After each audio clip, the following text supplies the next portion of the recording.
Hi students, welcome to Ace Online. ఎలాంటి medical operations జరిగినా వాటిల్లో ప్రపంచవ్యాప్తంగా ఎక్కువగా ఉపయోగించేటువంటి ఆ ఎనస్థీషియా పేరేది అంటే క్లోరోఫామ్ అన్నమాట. మరి ఈ క్లోరోఫామ్ని ఇచ్చే ముందు ఖచ్చితంగా మనం ఒక టెస్ట్ అనేది కెమికల్ టెస్ట్ అనేటువంటిది చేయాలి. లేదు అంటే దానిలో ఒక కెమికల్ అన్నా కలపాలి.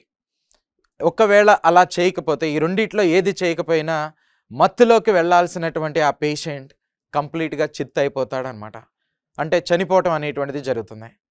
అంటే దీని వెనక దాగున్నటువంటి ఆ కెమిస్ట్రీ ఏంటి? మన ఎగ్జామినేషన్ పాయింట్ ఆఫ్ వ్యూలో ఈ కాన్సెప్ట్ మీద ఎలాంటి క్వశ్చన్ అనేటువంటిది అడుగుతారు, వాటిని ఎలా మనం సాల్వ్ చేయగలగాలి, వాటికి సంబంధించిన కంప్లీట్ ఇన్ఫర్మేషన్ అనేటువంటిది మనం ఈ వీడియోలో చూద్దాం. మత్తవుతావా లేక చిత్తవుతావా క్లోరోఫామ్తో చూద్దాం.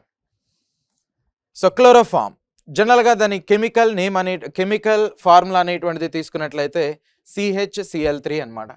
CHCl3 దీన్ని ఏమంటారు? క్లోరోఫామ్ అనేటువంటిదిగా చెప్తారు. ఇది డార్క్ కండిషన్స్లో పెట్టాలి. సన్లైట్ అనేటువంటిది మోస్ట్లీ దీని మీద ఎక్స్పోజ్ అనేది అవ్వకూడదు. ఒకవేళ అయితే సన్లైట్ అనేటువంటిది ఎక్స్పోజ్ అయితే హెచ్న్యూ సన్లైట్, ఈ అట్మాస్ఫియర్లో ఉన్నటువంటి ఆక్సిజన్ ఏదైతే ఉంటుందో అట్మాస్ఫియర్లో ఉన్నటువంటి ఆక్సిజన్ నెక్స్ట్ సన్లైట్ వీటి ప్రెజెన్స్లో ఏమైపోతుంది అంటే, సో చూడండి, ఈ కార్బన్కి ఇలా 3 క్లోరిన్ ఆటమ్స్ అనేటువంటిది అటాచ్ అయి ఉంటాయి. నెక్స్ట్ ఇక్కడ ఒక హైడ్రోజన్ అనేటువంటిది ఉంటుంది. సో ఇప్పుడు ఈ ఆక్సిజన్ దీంతో రియాక్ట్ అయ్యి మోస్ట్లీ ఈ ప్లేస్లో ఓ అనేటువంటిది వస్తుంది. రైట్. నెక్స్ట్ స్టెప్లో ఏం జరుగుతుందంటే, ఈ ఓకి హెచ్కి మధ్యలో ఇక్కడ ఒక బాండ్ ఉంటుంది. ఈ బాండ్ అనేటువంటిది ఇటు షిఫ్ట్ అయితే మోస్ట్లీ ఈ బాండ్ అనేటువంటిది ఇలా బయటకు వచ్చేస్తుంది. అంటే ఈ బాండ్ అనేది బ్రేక్ అయ్యి ఈ క్లోరిన్ ఆటంతో సహా బయటకు వస్తుంది. సో ఇక్కడ నుంచి నీకు ఏమొచ్చింది? Cl-, ఇక్కడ నుంచి ఏమొచ్చింది? H+ అనేటువంటిది వచ్చింది. H+Cl-, రెండింటిని కలిపితే ఏమని చెప్తాం? HCl, hydrochloric acid. నెక్స్ట్ ఇంకా ఏమొచ్చింది? ఈ బాండ్ అనేది షిఫ్ట్ అయింది కాబట్టి సో మోస్ట్లీ ఇక్కడ CO. ఓకే, ఆల్రెడీ ఒక బాండ్ ఉంది, ఇంకో బాండ్ వచ్చింది కాబట్టి C double bond O. Next 2 chlorines అనేటువంటిది ఉన్నాయి. ఇటొక క్లోరిన్, నెక్స్ట్ ఇటొక క్లోరిన్. అంటే చూడండి HCl+ దీన్ని మనం ఎలా రాయొచ్చు అంటే COCl2, నథింగ్ బట్ పాస్జీన్ అనేటువంటిదిగా ప్రొనౌన్స్ చేస్తారు. సో పాస్జీన్ అనేటువంటిదిగా ప్రొనౌన్స్ చేస్తారు.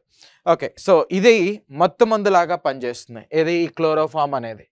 కానీ ఈ క్లోరోఫామ్ని అట్మాస్ఫియర్లో ఉన్నటువంటి ఆక్సిజన్తో ఇన్ ప్రెజెన్స్ ఆఫ్ సన్లైట్లో కనుక రియాక్షన్ జరిగితే ఈ క్లోరోఫామ్ మత్తు కలిగించాల్సినటువంటి ఈ క్లోరోఫామ్ ఎలాంటి పరిణామాన్ని తీసుకొస్తుందంటే విషంగా మారిపోతుంది.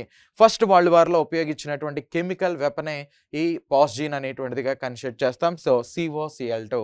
అందుకని ఇలాంటి కండిషన్స్ని ఓవర్కమ్ చేయడానికి ముందుగా వాళ్ళు ఏం చేస్తారో, ఈ క్లోరోఫామ్ అనేటువంటి దాన్ని ఇక్కడ మీరు అబ్జర్వ్ చేయొచ్చు.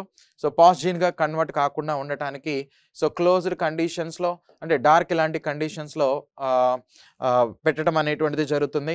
నెక్స్ట్ ఎయిర్ ఇలాంటివి ఎక్స్పోజ్ కాకుండా బాటిల్ని టైట్గా మెయింటైన్ చేయడం అనేటువంటిది కూడా అబ్జర్వ్ చేయొచ్చు. నెక్స్ట్ అలా కాకుండా ఇంకొకటి వచ్చి 0.2 to 1% ఇథనాల్ అనేటువంటిది ఆ బాటిల్కి యాడ్ చేయడం ద్వారా, అంటే క్లోరోఫామ్కి యాడ్ చేయడం ద్వారా మోస్ట్లీ ఈ టైప్ ఆఫ్ కన్వర్షన్ పాస్జీన్గా కన్వర్ట్ అవటాన్ని మనం నిరోధించవచ్చు అనమాట.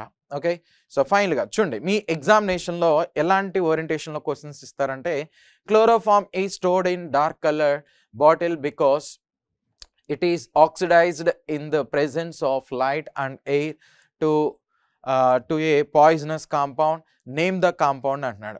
సో ఎలా కన్వర్ట్ అవుతుంది? క్లోరోఫామ్ అనేటువంటిది అట్మాస్ఫియర్లో ఉన్నటువంటి ఈ ఆక్సిజన్ ఇలాంటి వాటితో రియాక్ట్ అనేది అయితే ఇన్ ప్రెజెన్స్ ఆఫ్ సన్లైట్లో, ఓకే, నువ్వు డార్క్ బాటిల్స్ ఇలాంటి వాటిని యూజ్ చేయకపోయినా మోస్ట్లీ సన్లైట్ ఇలాంటిది తగిలినా, so next oxygen mostly air ఇలాంటి వాటితో ఇది రియాక్ట్ అయిపోయి పాస్జీన్ అనేటువంటిదిగా కన్వర్ట్ అవుతుంది. ఓకేనా? సో పాస్జీన్గా కన్వర్ట్ అవుతుంది. నెక్స్ట్ దీంతో పాటు ఏం ఫామ్ అవుతుంది? HCl.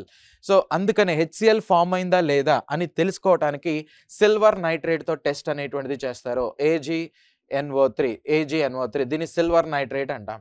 సిల్వర్ నైట్రేట్తో టెస్ట్ చేస్తే ఒకవేళ ఇలా కన్వర్ట్ అయిపోయింది అనుకోండి, నీకు పాజిటివ్తో పాటు ఇంకెవరున్నారు, HCl అనేటువంటిది ఉంది, HCl. ఈ HCl నుంచి నీకు Cl- అయాన్స్ అనేటువంటిది వస్తాయి.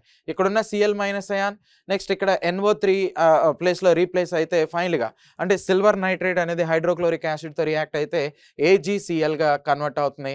అంటే ఒక వైట్ PPT అనేటువంటిది ఫామ్ అవుతుంది. ఓకే, ఎప్పుడు ఈ వైట్ PPT అనేటువంటిది ఫామ్ అయ్యేది ఒకవేళ క్లోరోఫామ్ అనేది పాజిటివ్గా కన్వర్ట్ అయితే.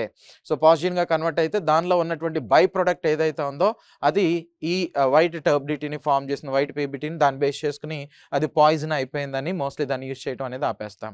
ఒకవేళ నీకు ఇక్కడ వైట్ PPT రాలేదు అంటే ఈ క్లోరిన్స్ అనేటువంటిది క్లోరోఫామ్లో ఉన్న క్లోరిన్స్ మాత్రం నీకు బయటికి ఫ్రీగా రావు, బట్ HClలో ఉన్నటువంటి క్లోరిన్ మాత్రమే వస్తాయి, రైట్. సో ఇలా మనం కన్క్లూషన్ అనేటువంటిది ఇవ్వచ్చు. ఈ ఓరియంటెడ్లో మీకు ఎగ్జామ్స్లో క్వశ్చన్స్ అనేటువంటిది రైజ్ చేస్తారు. సో కాబట్టి గాయస్, ఇలాంటి ఇంట్రెస్టింగ్ కాన్సెప్ట్స్ కోసం మన ఛానల్ని సబ్స్క్రైబ్ చేయండి. కెమిస్ట్రీ అంటే అణువు కాదు, అది ఒక శక్తి. అందుకనే chemistry is powerful. Thank you.